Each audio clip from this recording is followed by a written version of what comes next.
From the News Channel 5 Network and Out and About Nashville, this is Out and About Today.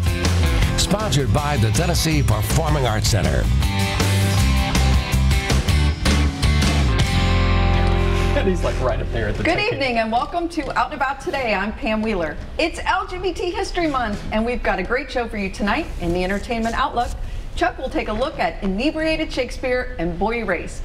And later in the show, Brent sits down with Michael Ray Cantrell, CEO of the Integrity Agency. But we open with our weekly Buzz About discussion. I'm joined by my co-hosts, Brent and Chuck.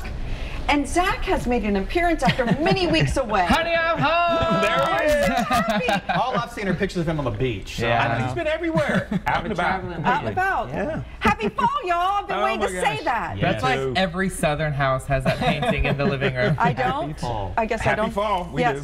I want to know from you guys your favorite, what you look forward to in this fall season.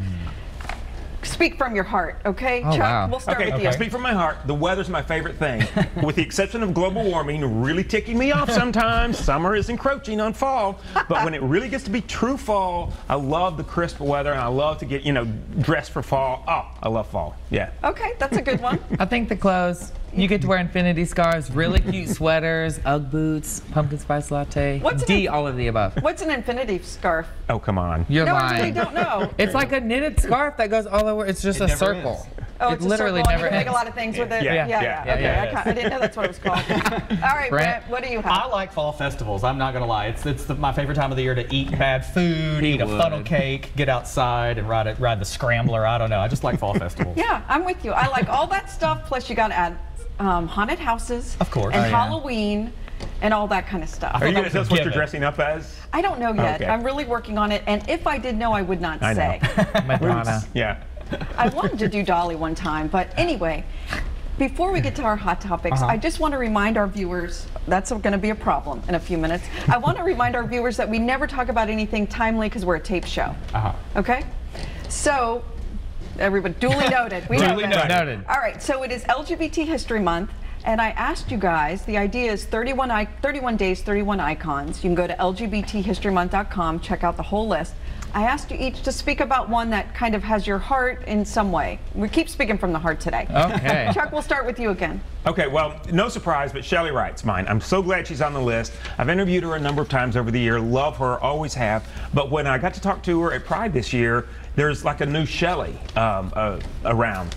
And when I said, tell me about Pride and that sort of thing, because she's really been in the headlines for some of the things that she said during New York Pride before that. And she was talking about, I can't say happy Pride. I can't say happy Pride to anyone because it's not a happy time. Right. There's too many things that we're still having to face. You think, marriage equality, it's fine. But no, there's too many things that it's an uphill battle. And she just said, at this particular moment, I can't say, and she said at that point, she had not said happy Pride to anyone. She said, I'm glad for Pride, and I'm glad that we're all here, but until I'm able to truly say happy Pride, I won't. And I just, I know her. she That's made a you lot. think. Yeah. She made you think.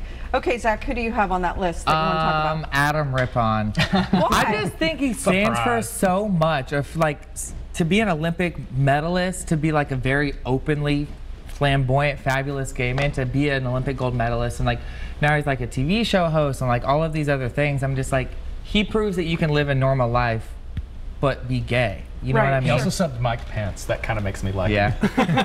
Hey, these guys prove that too, Retweet. All right, Brent.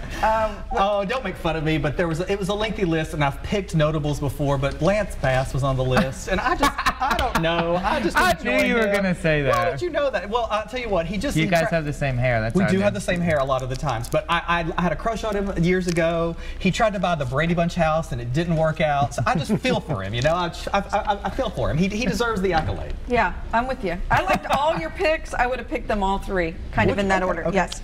Okay, our next topic, and of course we're running out of time already. When I saw this, I wished it happened more often.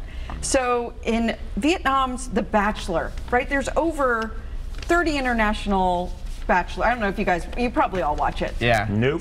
Never have watched it? Nope. You know the show, though. I do. Right. So at the rose ceremony, and we're going to get a clip, the unexpected happens.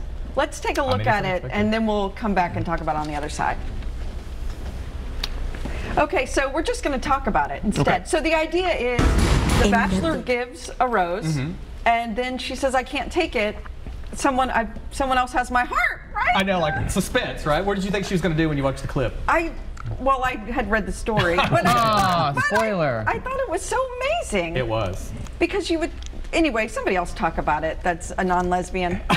Well, there it is right now. So they're showing. So she actually took the rose and gave it to another contestant and professed her love for her instead of the Bachelor. Right. But he, I think, really kind of wanted to keep both of them in. Wait, And, she came out as gay on TV? well, she didn't necessarily come out. Yeah. She just kind of handed her the rose and said she was in love with her. And then, do you want to pick up where the next? But then it was not happily ever after for she and the other woman. So as would I don't even watch The Bachelor, but I know it often doesn't end up happily ever after. Well, I wonder too, is there like a contract? Because I know they're all on TV. Like they can't just run off and leave the show and be like happily ever after. Because it did say that he convinced her to come back on. Right. And you know what it made me think of? How many movies tease with a gay element, but then at the end, like that movie with Julianne Moore. Oh, where the kids are all right. Kissing Jessica Stein. Like there's so many movies where it teases, but then at the end, just kidding. Except for Love, Simon. Love, Simon, it teased and then it followed through. Right. What about the other one, the professor one?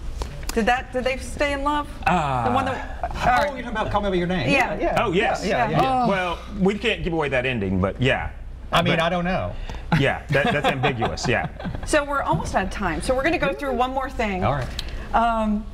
An LGBTQ inclusive Florida church had a sign up that recommended people vote on an issue. And then somebody vandalizes the sign, and we've got a picture of the sign, and writes, gay pastor. The picture's up. There it is. Yeah.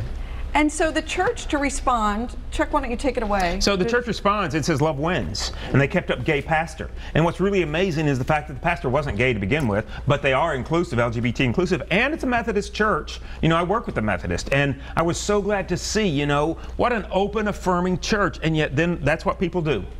You know, they vandalized it, but they turned the story around. Turned it around. Love wins. I love that. Yeah. Well, I love that. Love always wins. They specifically left it up. They said they weren't even going to fix it for a while. They're just going to leave it up. Right. Own it. I just like that they were the bigger person. When people are disrespectful, it's always like that. When people come at you, you aim high or whatever it is that saying Right. is. Yes. I'm like, I also love that they're putting in cameras, so the next time we may have video. Yeah. I know. Let's hope it's not next time. That's all the time we have, guys. We'll talk again, I'm sure, fun. at some point. When we come back, Chuck is here with this week's Entertainment Outlook. Stay with us.